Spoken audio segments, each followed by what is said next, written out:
This is The Journey, podcast edition. If what you're building didn't come with a playbook, you're in the right place. Welcome back to The Journey.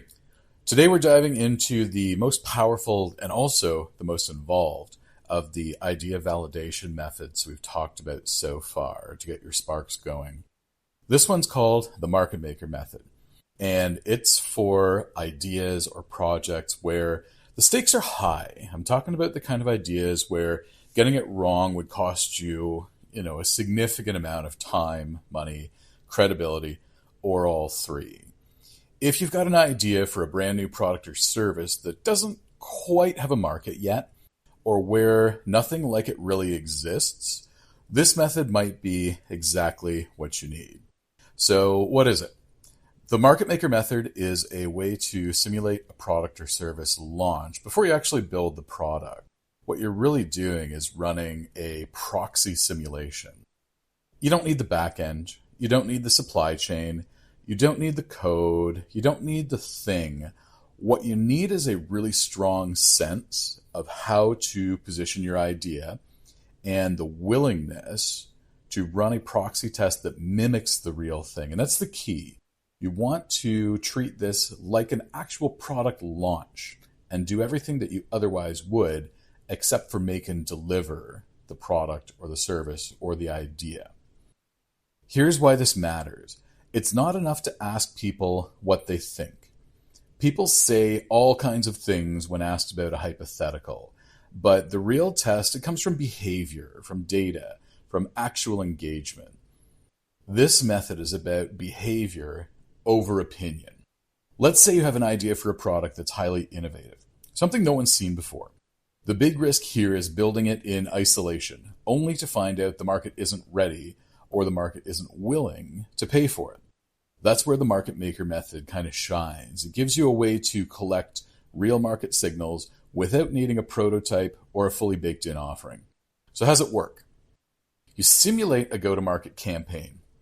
This could mean creating a Kickstarter page and a campaign built around that.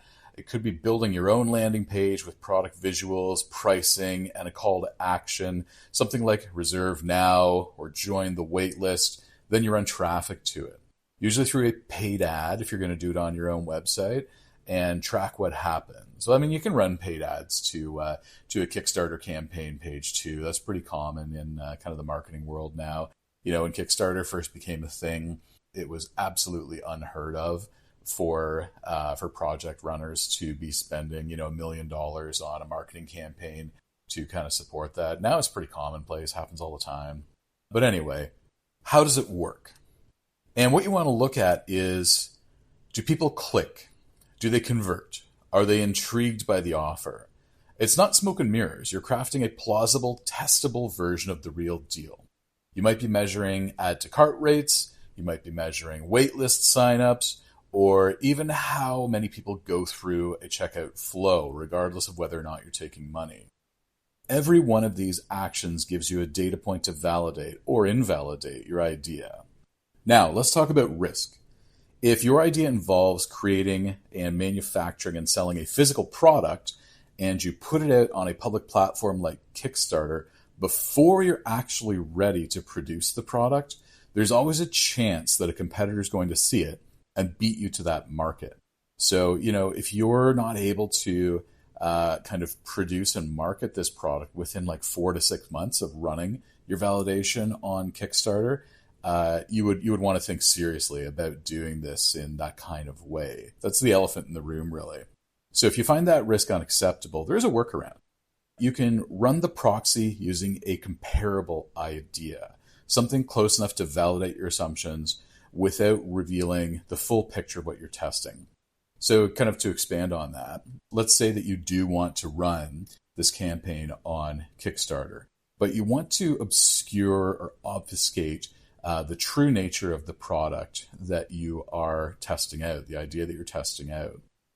Imagine that an apple, like an apple that you can hold and eat and look at, is your product idea. Nobody has ever seen an apple before. Like, an apple is just going to be the most amazing thing you think. But you're worried that somebody else will be able to create an apple and beat you to market. So instead of testing an apple, you test a pear. You structure your product launch, everything about it, in the exact same way that you would for your apple, but you use a pear instead as your test product. Something that's close enough to give you an idea that your idea would work without actually revealing what your idea truly is. You kind of play a little bit of misdirection here. If you don't want to do that, or if there's no practical, realistic way to do that, you can also obfuscate your product by gating it a little bit. So you set up a campaign on your website and you don't link it anywhere publicly. Like you have this landing page that's private, it's on your website, it's off to the side, it's not linked to your homepage, it's not in your nav menu, it's not promoted on socials. You get traffic to that landing page to run this test exclusively through paid ads. Because remember, paid ads are ephemeral. They disappear. After you stop paying for the ads, they go away. Another example of doing this with paid advertising is that you can get very specific about the segmentation of traffic that you want to hit that landing page. So at the same time, you can also use that to validate your idea amongst a highly specific segment that you think represents your audience of buyers. Either way, you want to try and test the same core thing. Is the market going to respond positively to this? And of course, running this method, it takes work. Here's what you'll need. You'll need, firstly, a team, or at least access to the people who understand marketing analytics, how to interpret campaign data. You're going to need folks who understand design and product visualization, how to represent this idea in its truest form without having the actual thing. You're going to need folks who understand funnel building, persuasive copywriting, and folks who can run paid ad campaigns and do that audience targeting for your idea, whether it's an in-house team or an agency or contractor or whatever. If you're specifically going to use the paid ad campaign kind of way of executing on this, you're going to need a budget for those ads too, right? So if you're running paid ads to test your idea on your own website, your own turf, I'd expect to be spending anywhere from $1,000 to $5,000 USD to get a meaningful amount of traffic. It's not nothing money, but as a whole, it's less expensive and less wasteful than not doing a serious validation and building a product that nobody wants. Like, think of the amount of money that would go into labor time or into inventory or anything else, and then it's a flop, right? Like, you've kind of put it up against that in that light, that context, and $5,000 is kind of a bargain, right? What's that execution look like? You'll pick your testing approach, whether it's going to be Kickstarter or self-hosted. And, I'm a little biased towards the self-hosted way of doing this on your own website, but that's just me. You'll assemble your team, build out the campaign, and kind of, you want to do these things in that process. You want to create a test plan. So what does success look like? What are the conditions you're trying to parse out and validate? What would success look like? What would give you more confidence in a positive outcome for your idea, your product, or what have you? You want to map out the customer journey before building out your landing page and your supporting campaign. Where do people kind of enter that sales funnel? Where do they exit it? Do they have any off-ramps that aren't exactly purchase indication, but are, say, micro conversions, like a newsletter sign up or something like that still indicates soft interest? What are those off-ramps if you want them to kind of be a part of this? You'll want to define your pricing, your offers, and your hooks. You're going to want to test some marketing messaging, I would say, through doing this. You'll want to design your landing page, create your media assets, everything that you'll need to run this campaign, and then, your success and failure criteria for the campaign. And that's kind of related to your test plan, but you want to be very specific about like individual things that signal success, or also, as importantly, individual things that signal failure, because you might have an idea where even if 99% of your conditions are met and you're like, this is successful, but you hit one thing that makes the entire idea unviable, you want to know that. If one thing can invalidate everything else, you absolutely want to design around capturing that piece of information. As a part of this, you're going to need tracking in place. What events on that landing page count as a conversion point?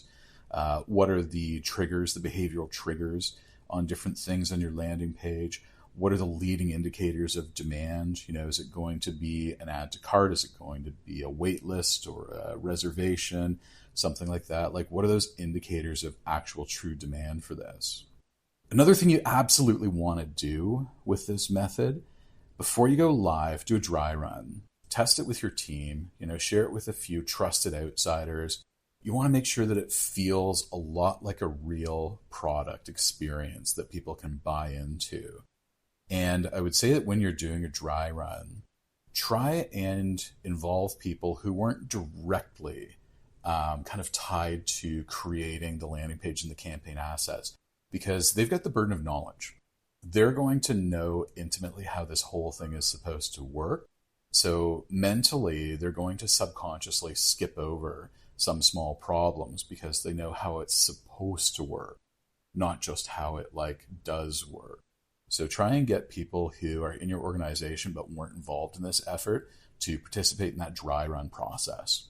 When you finally push the campaign live, that's when your data is going to start flowing. And you're not just asking, do people like this? You're answering the question, do people act on this? That's the entire goal. Because what people say and what people do or will do in a given scenario, they're often different. The real beauty of the market maker method, I find, is that even if your idea isn't ready for prime time, the simulation builds assets you can use later. Copy, visuals, other frameworks, tools. And if you're smart about it, you're building a warm contact list to remarket to when the time comes after you've made changes to your idea based on the information that you collect. Or if things go really, really well and you can confidently say hey, this is ready for prime time. Let's green light it. You've basically got your launch campaign already built. So your time to execute a launch campaign, whether it's a pre-order or something else, has gone down substantially if you did this and then pivoted and had to build another entire launch campaign. So if you're smart about how you design this and make it as realistic as possible, you're getting yourself to go faster because you have reusable assets. That's kind of a nice other thing that goes along with this. But there are downsides to this. This can be expensive and time consuming. It requires actual real work to build a proxy simulation and use the market maker method. So you have to kind of factor that in and also consider that this really is meant for something that is very, very close to prime time, and you're really using this method to validate the idea, but also to kind of hedge against it being a commercial failure. The best ideas that are, kind of come up with in rooms with the smartest people, inside those rooms, they sound fantastic. But unless the market is going to respond to them in a positive way, then everything that you think doesn't really matter. So this is about really giving yourself confidence that the market thinks about it the same way that you do. If you host this simulation yourself and you take money for a product that you don't actually deliver on, that could hurt your brand. So at some point in your test design, you either want to not take money, you want to use a different signal for market behavior, or you want to be very transparent after the simulation ends and make sure that people get their money back if you're not going to deliver on this. You got to make sure those expectations with the end buyer that you're testing against are extremely clear. But in return, you'll get something far more valuable than gut feel or team consensus. You'll get signal, you'll get insight, and you'll get a decision-making tool that puts you ahead of a lot of founders and a lot of teams that are just kind of at the idea stage without really sinking that capital into it. So like I was kind of talking about before, it's a smart way to hedge against risk doing this, even if you do have to spend some money up front to execute on it. So if you're sitting on a big idea and the cost of getting it wrong is just too high, then this might be your play. You can use the market maker method to turn maybe into let's go, or if it doesn't work out, let's go somewhere else. And that's it for this one. Check out the link in the show notes for the companion post and all the goodies that go along with it. I'll see you next time. And that's it for this episode of The Journey Podcast Edition. If you're building something from scratch or scaling something messy, make sure to follow, share, or just send this to someone else in the trenches. Until next time, keep climbing.